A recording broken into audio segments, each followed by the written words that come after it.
Hello दोस्तों, क्या हाल चाल है। आज हम क्लास 11 का चैप्टर नंबर 2 स्टार्ट कर रहे हैं। तो चैप्टर नंबर 2 का नाम क्या है भाई? Straight line of motion. तो स्ट्रेट लाइन ऑफ मोशन मतलब बिल्कुल स्ट्रेट लाइन में जाना है, मतलब सिंगल डायरेक्शन में मोशन अपने को डिस्कस करना है।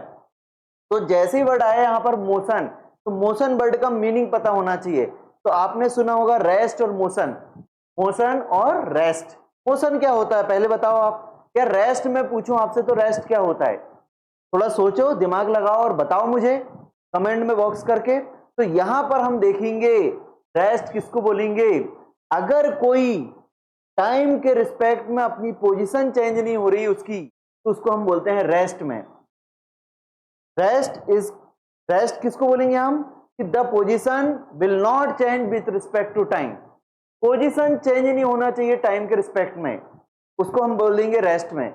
जैसे अर्थ तो क्या हो रही है? रिवॉल्व हो रही है, बट मैं उसके रिस्पेक्ट में कैसा हूं? रेस्ट में हूं, क्योंकि हम साथ में जा रहे हैं। या मान लो बस है हमारी, तो बस में मैं बैठा हूं और मेरा दोस्त बैठा है, तो क्या है, मैं अगर छिंदवाड़ा से नागपुर भी जाता हूं तो क्या होगा? मैं और मेरा दोस्त एक दूसरे के रिस्पेक्ट में रेस्ट में हैं। भले ही बस चल रही है, तो इसका मतलब मैं और आइट साइड में हम सीट पे बैठे हैं, तो टाइम के रिस्पेक्ट में हमारे बीच में जो डिस्टेंस है या जो पोजीशन है वो चेंज नहीं हो रही है। इसलिए हम बोलेंगे हम दोनों कैसे हैं? एक दूसरे के रिस्पेक्ट में रेस्ट में। हाँ, भले वो कोई रोड पे खड़ा है, तो बस चल रही है, हम भी जा रहे हैं, तो उसके रिस्पेक्ट में हम क्या है? मोशन में है। तो इसका मतलब मैं ये समझ में आया रेस्ट किसको बोलते हैं, कि अगर आपकी पोजीशन टाइम के रिस्पेक्ट में चेंज नहीं हो रही, दैट इज कॉल्ड रेस्ट। और मोशन किसको बोलेंगे? If the object position are change with respect to time, that is called motion. मतलब टाइम के रिस्पेक्ट में अपनी पोजीशन चेंज होना चाहिए। जैसे मान लीजिए हमारी एक बस है, और बस में हम क्या है, यहां पर बैठे हैं, और एक हमारा दोस्त हमारे साइड में। अगर मान लीजिए हम छिंदवाड़ा से नागपुर जा रहे हैं, बस ने ट्रेवल करना स्टार्ट कर दी, और एक मान लो हमारे फादर या मदर हैं जो क्या कर रहे हैं, अपने से टाटा टाटा बाय बाय कर रहे हैं। तो इसका मतलब ये समझ में आया, हम आगे बढ़ रहे हैं। जैसे जैसे हम यहां से स्टार्ट कर दिए, तो ये जो मॉम या डैड हमारे यहीं पर है, और हमारी बस क्या हो रही है? आगे ट्रेवल कर रही है, बस के साथ हम आगे ट्रेवल कर रहे हैं। मतलब हमारी पोजीशन क्या हो रही है? धीरे धीरे चेंज हो रही है। टाइम के रिस्पेक्ट में पोजीशन चेंज हो रही है। तो यहां पर मॉम या डैड के रिस्पेक्ट में हम कैसे हैं? मोशन में। बट अगर मेरा ये साइड वाला दोस्त से पूछा जाए कि तुम्हारे रिस्पेक्ट में आप एक दूसरे के रिस्पेक्ट में कैसे हैं, तो आप एक दूसरे के रिस्पेक्ट में रेस्ट में हैं। भले तुम छिंदवाड़ा से नागपुर पहुंच जाओ, क्योंकि आप एक दूसरे के रिस्पेक्ट में शुरू से 1 घंटे हो गए या 2 घंटे, हमारी एक दूसरे की पोजीशन चेंज नहीं हो रही है। इसका मतलब हम रेस्ट में। बट अपने पेरेंट्स के रिस्पेक्ट में हम कैसे हैं? मूव कर रहे हैं यहां पर। क्लियर बात है? तो ये समझ में आया कि रेस्ट क्या होता है और मोशन क्या होता है। नेक्स्ट चीजें देखते हैं हम। तो नेक्स्ट हमारा है भाई straight line of motion. Motion समझ गए हम, रेस्ट समझ गए, अब हमको समझना है straight line of motion. Straight line of motion कुछ नहीं होता है, one dimension motion. Sir one dimension मतलब एक सिंगल डायरेक्शन में मोशन। जैसे मान लीजिए हम जो डेली लाइफ में चलते हैं, तो हम जो चल रहे हैं तो क्या होगा? जैसे मान लीजिए हमारी ये रोड है, तो रोड में हम क्या कर रहे हैं? तरीके से यहां पर मूव कर रहे हैं। इसका मतलब एक सिंगल डायरेक्शन में जा रहे हैं, तो उसको क्या बोलेंगे हम? Straight line of motion. या फिर मान लीजिए मेरे पास एक बॉल है, तो बॉल को मैं क्या है, दो तरीके से अगर थ्रो कर रहा हूं तो भी स्ट्रेट लाइन ऑफ मोशन होगा। जैसे मान लीजिए एक कोई मेरा फ्रेंड है, वो यहां पर खड़ा है, और मैंने उसको क्या कर दिया, इस तरीके से बॉल को रोलिंग मोशन कराते हुए या फिर उसको लुढ़काते हुए उसको थ्रो करा। तो ये समझ में आया कि ओनली ये कहां जा रहा है? एक्स डायरेक्शन में।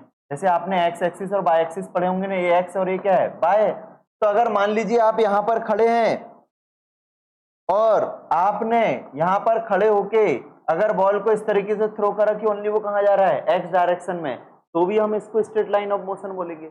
या दूसरा तरीका, अगर आपने उसी बॉल को खुद ही ऊपर थ्रो कर रहे हैं, ऊपर कैच ले रहे हैं और ऊपर थ्रो करे और खुद ही कैच ले रहे हैं, तो उसको भी हम क्या बोलेंगे, वन डायमेंशन मोशन या स्ट्रेट लाइन ऑफ मोशन।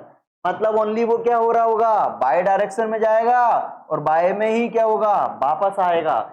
मतलब या तो एक्स में मूव करे ऑब्जेक्ट ओनली एक्स में, तो हम उसको क्या बोलेंगे, स्ट्रेट लाइन ऑफ मोशन।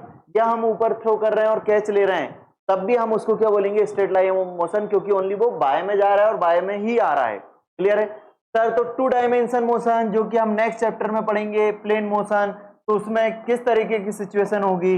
मान लो आप यहाँ पर खड़े हैं, आपका फ्रेंड यहाँ कहीं पड़े हैं, कहीं यहाँ पर है, और हम क्या कर रहे हैं, उसको इस तरीके से बॉल थ्रो कर रहे हैं कि वो हाइट भी ट्रेवल कर रहा है और एक्स में भी जा रहा है। ये देखो आप एक्स में भी जा रहे हो, एक्स डायरेक्शन में भी, और हाइट पर भी जा रहे हैं, मतलब बाय डायरेक्शन में। That is called plane motion या टू डायमेंशन मोशन। आया समझ में अपने को? नेक्स्ट देखते हैं कि इस चैप्टर में और क्या इंपॉर्टेंट है। इस चैप्टर में आप अगर ये बेसिक्स आपको क्लियर है, थोड़ा सा फंडामेंटल क्लियर होना बहुत जरूरी है। नेक्स्ट आते हैं हम डिस्टेंस और डिस्प्लेसमेंट पे। व्हाट इज डिस्टेंस और व्हाट इज डिस्प्लेसमेंट? तो एक्चुअल में डिस्टेंस और डिस्प्लेसमेंट में बहुत ज्यादा फर्क नहीं है।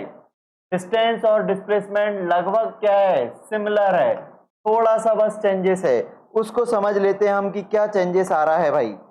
तो हमने देखा, मान लीजिए ये हमारा घर है और ये मान लीजिए कोचिंग है, तो हम घर से कोचिंग जाने के हमारे पास क्या है, बहुत सारे रास्ते हो सकते हैं।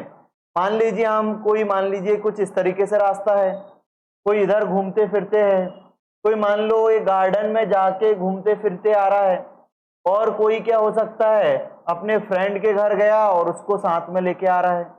तो ऐसे हमारे पास 4 रास्ते हैं। एक और रास्ता कौन सा है, अगर मान लीजिए उसके पास हेलीकॉप्टर दे दे जाए, तो वो क्या करेगा, घर की छत से डायरेक्ट कोचिंग में आ सकता है, मतलब वो दैट इज कॉल्ड शॉर्टकट रास्ता। ये शॉर्टकट रास्ता भी है, और ये शॉर्टकट रास्ते कब पॉसिबल है, जब बिल्कुल वो कैसा ट्रेवल करेगा, स्ट्रेट लाइन। तो इसका मतलब है ये शॉर्टकट रास्ते को ही हम क्या बोलते हैं, शॉर्टकट डिस्टेंस को ही बोलते हैं हम डिस्प्लेसमेंट।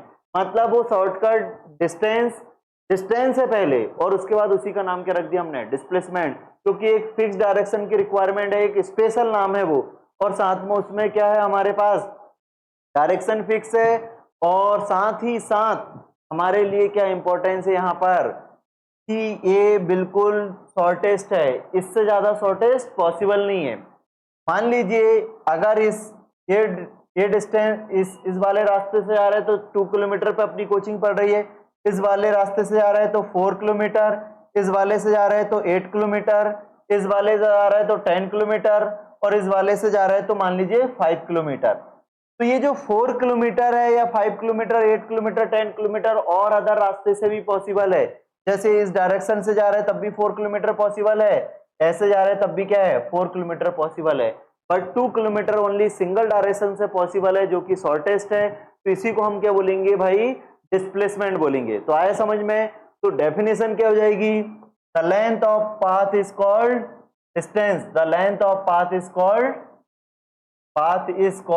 डिस्टेंस, और डिस्प्लेसमेंट क्या हो जाएगा, the shortest distance is called displacement. Clear है? तो ये आप नोट करते जाइए। नेक्स्ट हमारा डिस्टेंस को किससे मेजरमेंट करेंगे, मीटर से। डिस्प्लेसमेंट को भी किससे मेजरमेंट करेंगे, मीटर से। नेक्स्ट हमारे लिए क्या इंपॉर्टेंट है कि आपसे पूछा जाएगा कि डिस्टेंस और डिस्प्लेसमेंट में से कौन सी वेक्टर है, स्केलर है। तो आप देख रहे हो डिस्टेंस मतलब जो भी हम लेंथ या जो भी पाथ हम ट्रेवल कर रहे हैं दैट इज कॉल्ड डिस्टेंस। पर डिस्प्लेसमेंट किसको बोलेंगे, शॉर्टेस्ट पाथ को, मतलब उसमें फिक्स डायरेक्शन की इंपॉर्टेंस, और डिस्टेंस में कोई डायरेक्शन की इंपॉर्टेंस नहीं है। इसका मतलब इसको हम क्या बोलेंगे, स्केलर क्वांटिटी, और इसको हम क्या बोलेंगे भाई, वेक्टर क्वांटिटी। तो आए समझ में अपने को? तो इसके आगे हम फिर नेक्स्ट वीडियो में देखेंगे। तो थैंक यू फॉर वॉचिंग।